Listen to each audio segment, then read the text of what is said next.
Well, thank you to my commissioners for being so obedient, and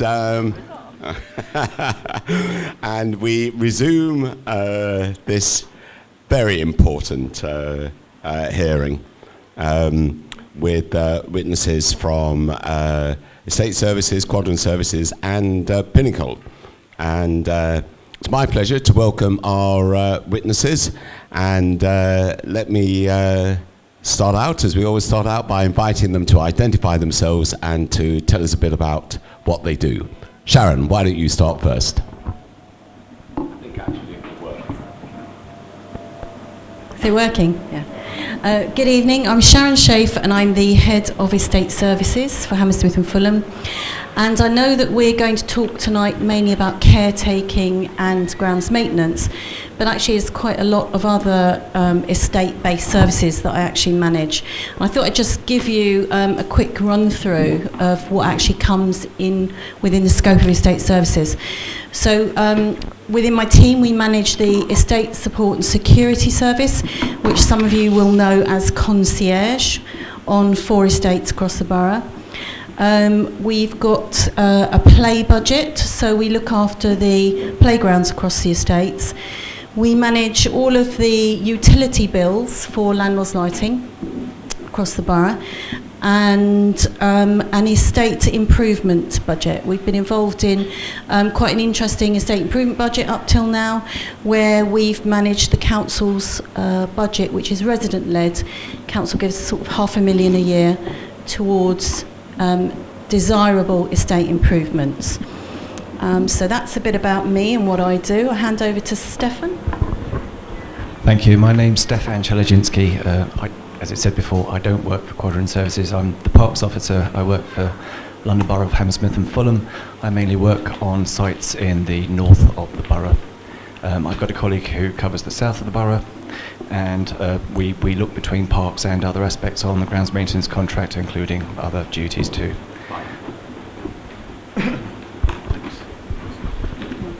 Hello, hi everybody. My name's Simon Messenger. I'm Pinnacle's contract director here in the Fulham area. I'm responsible for the housing management service that we provide and have been since our contract started 2 years ago. I also have a relationship with our in-house caretaking team. I'm like an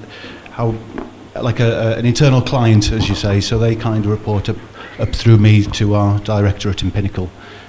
So that's basically what I do here. Thank you. Well, thank you very much indeed for that introduction, and again, a warm welcome. I think the first question is to Simon, and it's from Matthias. You need the mic, I think, Matthias. Simon, what do estate services cover? How much do these services cost? How are they organized? And what are the main operational issues? Thanks, Matthias. Just to repeat what Sharon said before, estate services actually covers a wide range of services, and I'm here to talk about the caretaking side. So if I'll explain what the caretaking contract covers. The caretaking contract covers general block and estate cleaning, in addition to graffiti removal, bulk refuse removal, such as fly tipping. We also deliver an annual service of specialist cleans. This includes things like floor care, wall washes where appropriate, communal windows, shoot rooms and shoots, things like that. That's an annual programme. In addition to this, we also we do the cleaning and caretaking in the sheltered schemes. So that's roughly in a nutshell what the caretaking service is. The price of the contract, the cost to the council was 2.8 million. That was the price that we put in our tender 2 years ago. It increases each year in line with the consumer price index, inflation. Each year we actually reduce the uplift by 0.5%. So if there's a CPI uplift of 1%, we will only take 0.5 of it, and the other 0.5% goes into what we call the community pot. And that is a fund that builds up on a monthly basis, where we come and talk to residents about what you would like it spent on. So that works for the house management and caretaking contract. So that's basically our price, all wrapped up in a nutshell. How the services are organised, we have broadly 4 teams. One in Hammersmith North, they do White City area. We have the Fulham North, a Fulham South area, and then we have a team that deals with some gap sites, the sheltered blocks, and the specialist clean, the annual specialist clean that I told you about earlier. Those 4 teams range from roughly 15 to 20 caretakers each with a performance manager, and each of these 4 performance managers report through to a contract manager, who then reports through to a business, the business manager. For the specialist cleans, there's an annual programme, so every week of the year they will be doing a specialist clean in a particular block or estate. Each week the performance managers and the contract managers get together and undertake what we call a resource review, just to make sure we all know how many caretakers we have in which particular area for that particular week. Due to things like annual leave and sickness, we need to know when we need to get some temps in, for example. That's a relatively new arrangement, and that seems to be working quite well. We work very closely with Sharon's team, who monitor our performance and report things to us such as fly tipping or graffiti, and we have a target time to respond to those reports, usually with fly tipping within 24 hours. The main operational issues that we have, it's pretty standard across all cleaning contracts really, but there's some things which might be more of an issue here. I'm sure everyone's aware of the fly tipping. That's a main operational issue that we have here. There might be many reasons for that. One suggestion was perhaps it's because we're professional fly tippers, if we want to call them. They won't go as far as, say, Westminster because of the congestion charge, so we get it all here. Graffiti isn't such a big deal here, which is quite fortunate. But other operational issues are things like dog mess on all the hard surfaces and lawns that we have to deal with, and this is where it's important that we have to have a good relationship between the caretaking team and the housing management team, because this is of course a housing management issue to deal with people who aren't responsible dog owners. We have problems with other issues are people urinating in lifts, in blocks. That's again, it's a housing management issue. We have to work very closely with the caretaking team to identify the perpetrators of this. The way we do that is we do a fortnightly walkabout. So each housing manager who looks after a patch in the Fulham area, there's 11 patches, undertakes a check-in, a meet-up or a walkabout with some of the caretakers or the performance manager for their area to talk about the hotspot issues in their particular patch. So it might be we're getting a lot of refuse, a lot of fly tipping dumped here this week, or we've got some graffiti there, or there's someone in this block who's making a mess of the lift. So that's how that works, and that's broadly what the main, I think, operational issues are that are faced by our caretakers on a daily basis. Just a follow-up. Thanks so much, Simon. Is it a fair comment that when you took over the contract, you provided a very, very good service, almost consistent with the standards you had sort of promised, but later on there has been a sort of a decline in some areas, and mainly in terms of the staff turnover and reducing the cleaning staff on the estates? And if so, what are you doing to make sure that you get back to the promised standards? Thank you. Yeah, so it's when the contract started, we had many challenges, and it is very fair to say that it is a bit inconsistent across the borough, the standards that we're achieving. The monitoring team who work for Sharon, they undertake inspections and give us a grade in a pass or a fail for various elements. An element might be a window ledge in a particular block, or a door or something like that. In the last quarter, the last full quarter, something like 59,000 elements were inspected, pass or fail, and we passed 54,000. So that's roughly about 91%, 91.5%, which is our target, and that's the target for the average of the borough. However, you're absolutely right. Some areas, some blocks or estates might be achieving the high 90s or 100%, whereas others bring down that number, which might be achieving a lot less, maybe in the 80s. Now, we are aware of that, and we think there's various reasons why this is the case. We do have a sickness problem. Some long-term sickness is a little bit higher than national average. And when we do have a sickness in our estates, and caretakers on a particular patch are off for a while, we need to get temporary arrangements in, and the temporary caretakers might not be as familiar with a particular patch. They might not have the local knowledge, they might not know what the hotspot issues are, so we have to spend time getting them familiar with the area, and obviously there's a lag there, so that's one of the reasons. Another is the amount of caretakers that we actually have, and I think it was Mr. Ryan who mentioned this earlier. It had been recognised that there maybe were some areas where they would benefit from additional work, additional caretakers. So earlier this year we undertook a resource review, looked at all of our areas, looked at the amount of caretakers that we have, looked at the size of the areas, and looked at the performance that we were achieving. And we decided that we needed to include an extra 3 permanent roles in 3 different areas in this area, actually in the Fulham area. So that's one thing. We identified the gaps, and we resourced accordingly.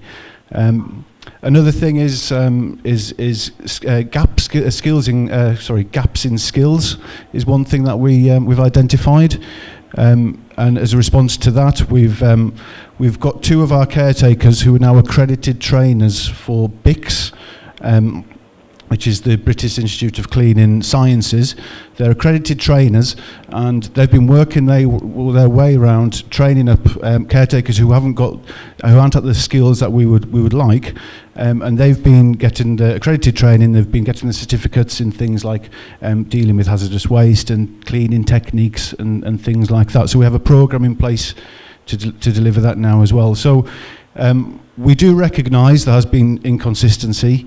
And this is something that we're always looking at ways of dealing with that. So I believe things are stabilising now, and we're getting there. Thanks, Simon. Johnny, you're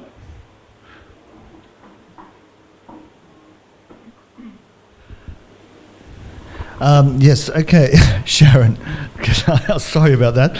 Are you able to say what the main issues with the estate services are for tenants and similarly for leaseholders?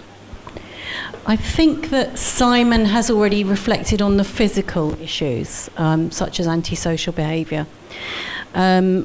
I think there are gaps in our service where we aren't very good, perhaps, at collecting customer satisfaction and customer feedback, and we need to get a bit more tech savvy and a little more people fronting, and actually collect a wider range of residents' personal feedback on their satisfaction with the services and what they'd like us to do differently. One of the ways that we hope to address that is through the existing estate services contract, because it is part of Pinnacle's responsibility to meet with tenants and residents' representatives to agree local priorities for their estates. So Simon is now pulling together a programme for that, so that we can get those dates put in the calendar with all of the tenants' reps. So I think that's one of the issues, about not actually having a real picture about customer satisfaction. I think that there are cross-cutting issues with the contracts, and by that I mean when we come to the autumn and we have leaf fall on estates, we have both contractors sitting here at the table who are equally responsible for different areas of leaf clearance on the estate, and that can mean that the gardeners come along one day to remove the leaves from the grass, but the leaves are still sitting on the paths because it's not Pinnacle's day on site. So we have some of those shared responsibilities that if we approach those work areas in a different way, we could actually get much better service. I think also that looking at management of bulk in a different way, we could deliver some improvements and create some cost savings for residents, not only on the housing budget, but also on your council tax and the general fund. What we're about to do is we're piloting a project on we hope it to be the White City estate. It's not finally confirmed, but we're looking at a project called Repurpose. So we're going to set up a community hub and do a different approach to recycling, so that we go around, we collect furniture, we decide what's usable, whether it can be stripped back and made usable, sell it on at a low cost for people on low incomes, actually properly recycle white goods, so that we get those collected and taken back to be stripped down by organisations like Freegal, who will actually reuse things for parts, recycling mattresses.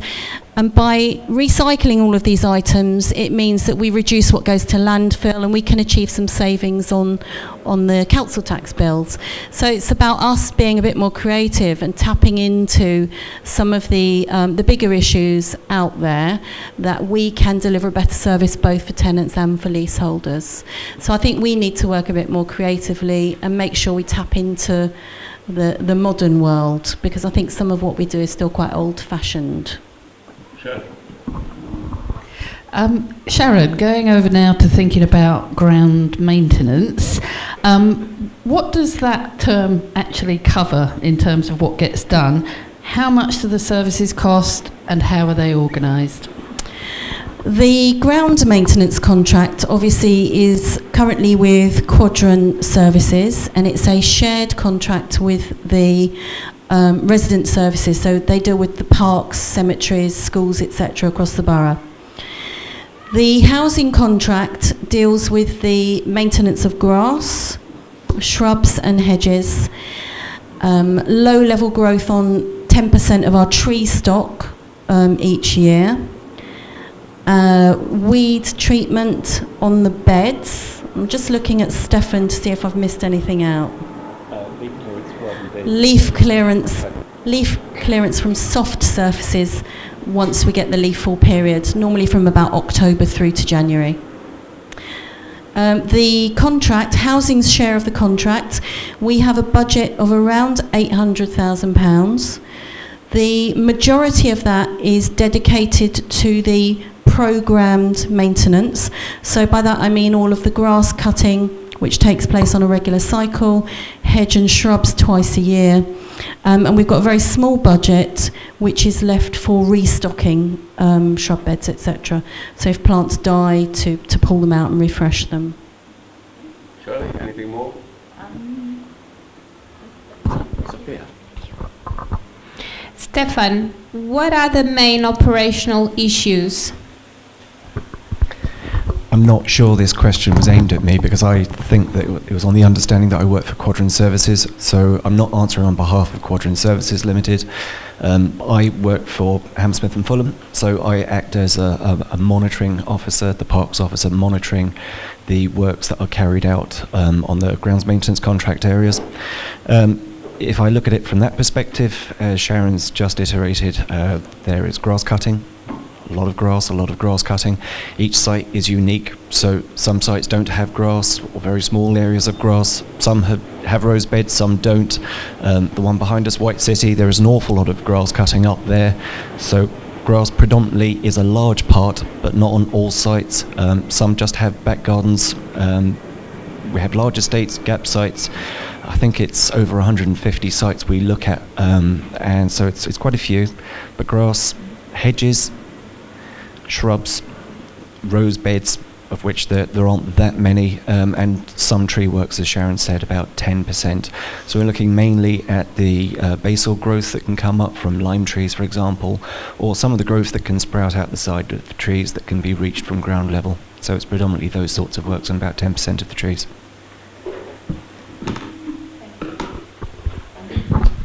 Hi there. I think you've pretty much answered most of my question, but I have a separate one for Sharon.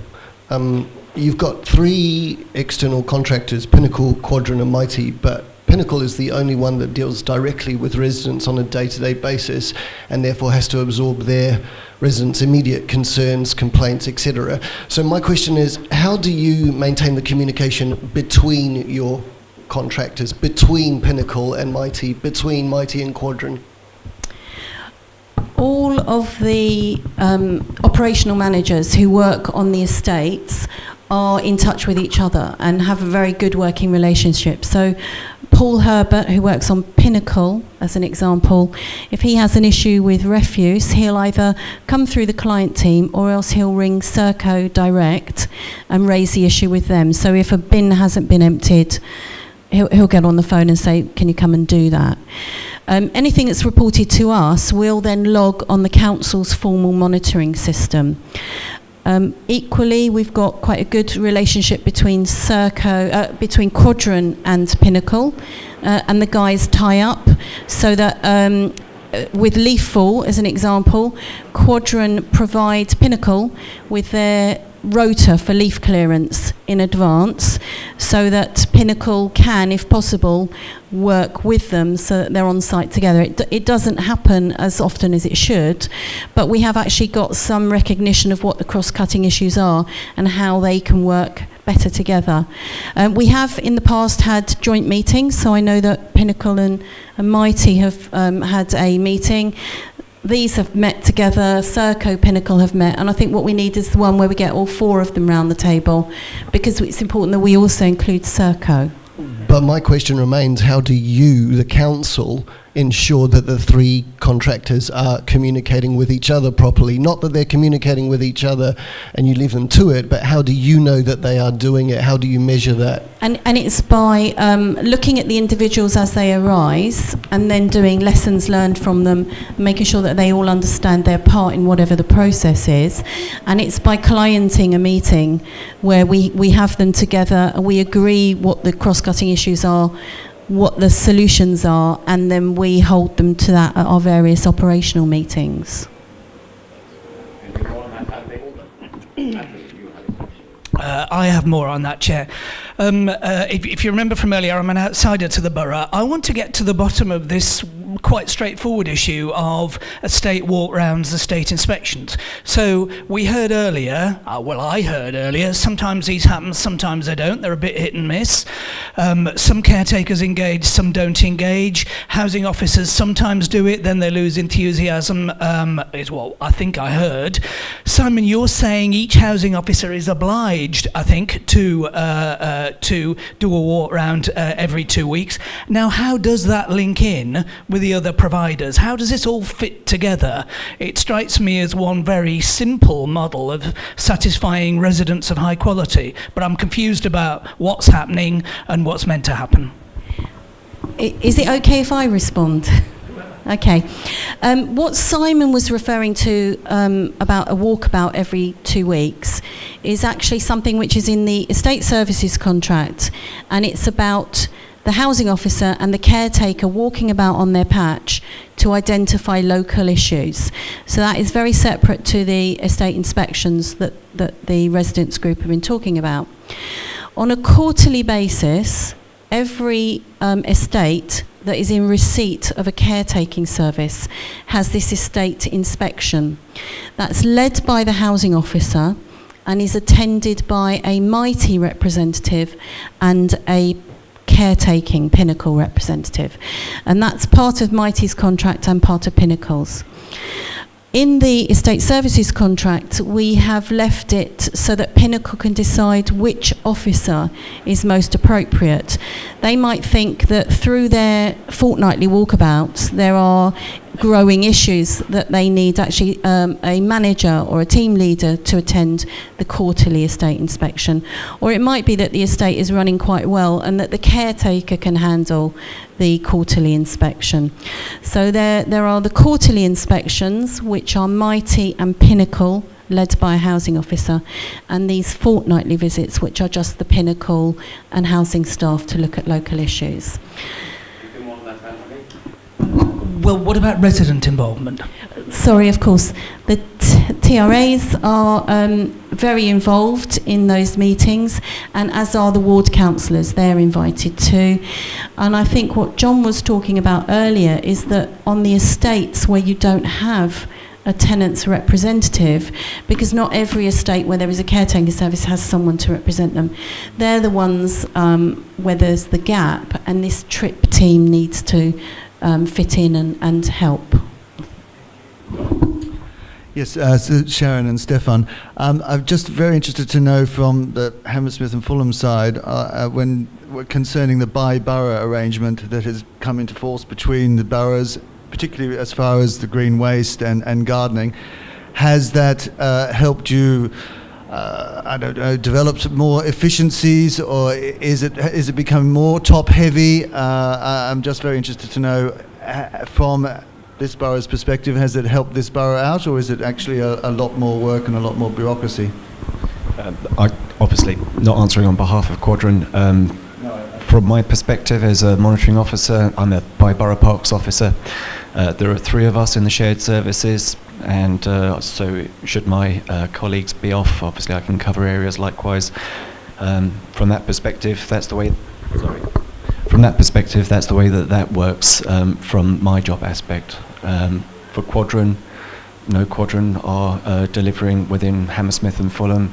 Their teams are working there. The green waste, we do recycle. The majority of our green waste goes and gets recycled and is put back onto the shrubberies within the borough. So that's quite a good process, which is helpful. But what efficiencies have come around by this by-borough being enacted? I mean, how has it affected Hammersmith and Fulham? I think that is a question that we can take back to give to you from my managers for a fuller response, unless Sharon has anything in particular to add to it. I'm not sure if you're asking whether it's actually had any impact on service delivery on the housing estates. What we have is Stefan and his colleagues do the formal clienting of the by-borough element of the contract. But what we actually have is my estate service team also have client officers who go out once a week with the formal clienting team, and we go out and look at specifically housing estates.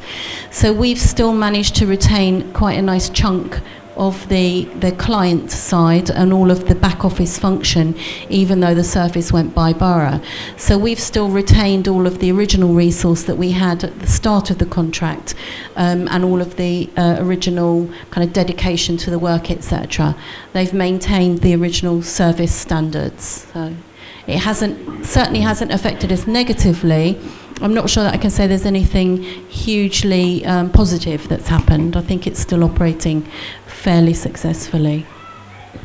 Sharon, I just want to come back to estate inspections again, particularly with regard to Quadrant. As we talked about earlier, Quadrant are not part of the estate inspection process because it's not in their contract.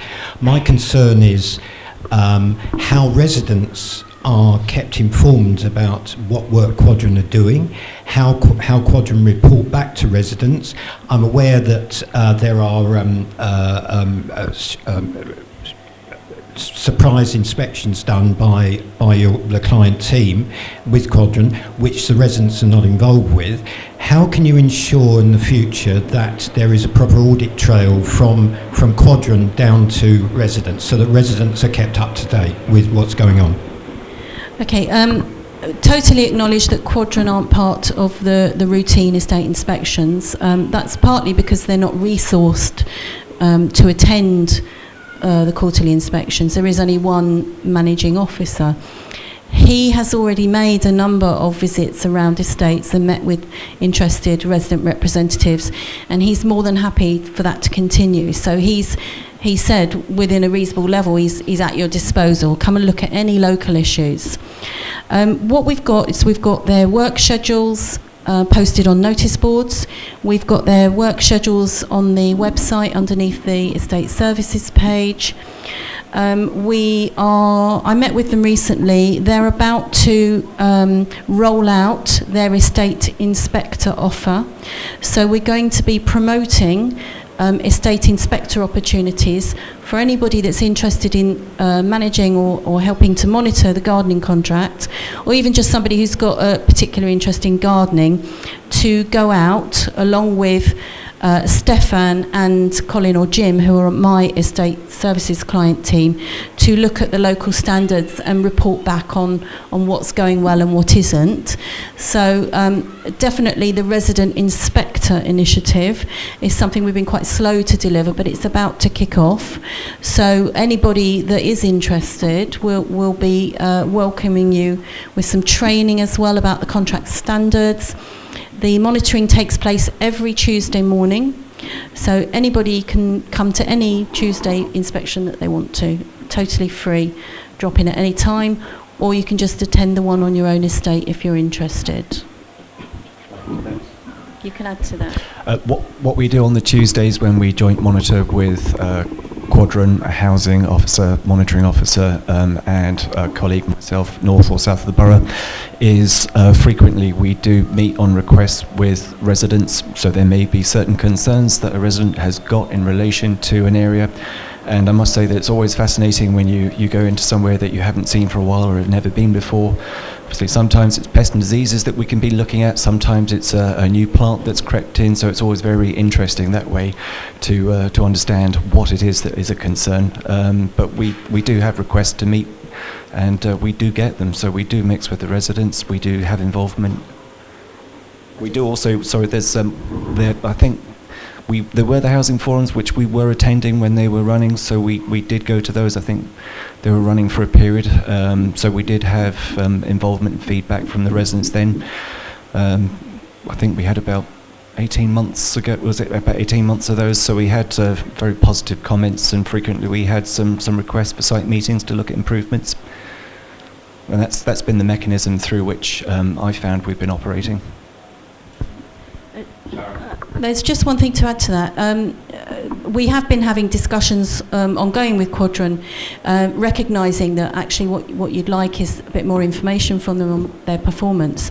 And they have pulled together a performance report, which we're going to start to collate now, and we'll add it in with the performance statistics along with Pinnacle's performance, etc., at future housing resident forums. Thanks for that. We come to our penultimate question, which is for Stefan, recognising that you're a Hammersmith and Fulham officer, but that you do have particular oversight of the activities of Quadrant. I think that Matthias has got a question for you. Matthias. Yeah, thanks so much, Chair. I just want to ask our witnesses, have you had a chance to look at the Residents' Commission website and blogs? Because as commissioners, we have visited around, see what is taking place in other areas, and sort of has given us some sort of feel. So have you had a sort of a chance to look at our website or blogs? This goes to Simon, Sharon. I'll leave Stefan a bit, but I think Simon and Sharon. Hi. Yes, I've had a look at your website. I've looked at it a few times. I've watched some of the public hearings on video on YouTube, in between doing other things. And one thing I've done as well, because in the housing management side, there's there's 22 of us in the housing management team. I've sent them the link. I've asked them all to sign up to the newsletter, the e-newsletter. I think it's crucial that the team who deal with residents every day are fully aware of what's going on, what the commission's about, what your aims are, what your objectives are. We need to make sure that there aren't any rumours that aren't correct floating around, so information is the key there. Our friend from TPAS came to visit us yesterday and saw all the teams, so I'm a champion of the website, Matthias. Thanks so much. I was just going to brief. I know. I was going to finish off really by giving you some feedback on what Hammersmith and Fulham are doing about improving the communal spaces to make them nicer places to live. 'Cause I will give you a question later, just yes or no, and if not, please do visit the website and the blog. okay. Is that fair?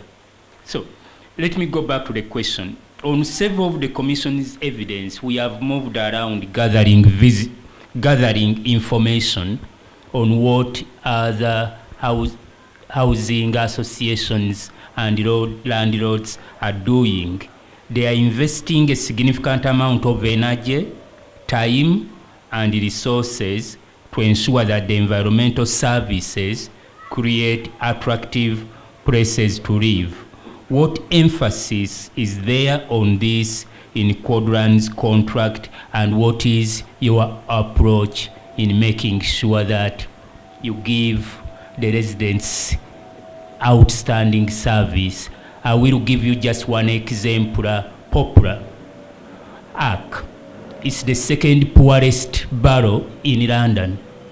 We are affluent, but if you look at the quality of their environment in those places, I would swap my place here to go there. So please, once you have looked at that question, could you find time and go and look at what Poplar Arc they are doing? They have the passion, and soon or later the commissioners, we would be visiting the estates in Hammersmith and Fulham. So better be ready that when we come around, we should see some quality, excellent provision in terms of the environment. Thank you. Well, answer that. I just think it's important to say that there is a lot of really good stuff going on across Hammersmith and Fulham, and we shouldn't sell ourselves short on passion for doing things well, because, you know, I took some officers from Kensington and Chelsea TMO out round one of our estates on Tuesday, and they were so impressed with the work that was going on, and, you know, how have you managed to get this up and running? Wow, we really need to imitate this. You know, we've got some really good, really innovative projects going on, which are creating some exceptional green space out there on our estates. And one of the things that we're all working together is that we want to achieve some Green Flag awards for our housing estates. So we're factoring that into part of the major redevelopment of infrastructure. We have design and planting plans, which we work with Quadrant, to make sure that as major works are done, that's factored in, and that we will be able to get green flags for you. We want to work with tenants and residents associations to apply for and win neighbourhood awards through Keep Britain Tidy, because we need to acknowledge that you guys have all done an awful lot of work over the last sort of 3 or 4 years in making your estates and the green space around them nice places to live. So there's lots going on, and if anybody wants to go and have a look at some of the stuff we're doing, I'm more than happy to take you round. Thank you very much indeed for that, Sharon. A final question for Sharon, how do you think the council's existing contractual arrangements might be affected if there were to be a stock transfer to another new landlord? There are a number of different ways that the contracts could be affected. One is that you could simply lift and shift what you've got, and the contracts would move to potentially a new management arrangement. You could, as residents, decide that what you wanted to do was negotiate out of existing contracts, and then of course there may be costs related to that. We did write the estate services contract so that Pinnacle are aware that changes in the stock levels may happen during the term of the contract, so that is possible. If you did move to other contracts with other service providers, there would obviously be a legal obligation to take the staff with you, because there would be what's known as 2P, protection of transferred undertaking. It means that the staff who are working on the current contract would have to move with their jobs to a new service provider. So there's lots of different things that could happen.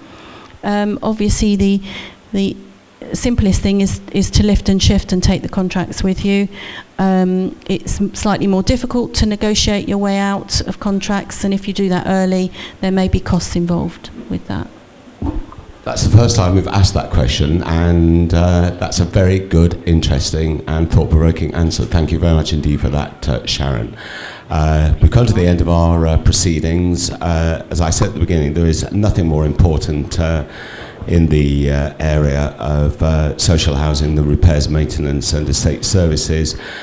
It is an absolutely central issue, and I'm absolutely certain that the Commission will want to look very carefully at what is provided in the budget which is required going forward. In the meantime, we're extraordinarily grateful to Simon, to Stefan and to Sharon for the time that they've spent with us and for their extremely illuminating and important answers. So let us express, as we always do, our appreciation to them and to our audience and to all involved. In the conventional fashion, I declare the public hearing well and truly closed.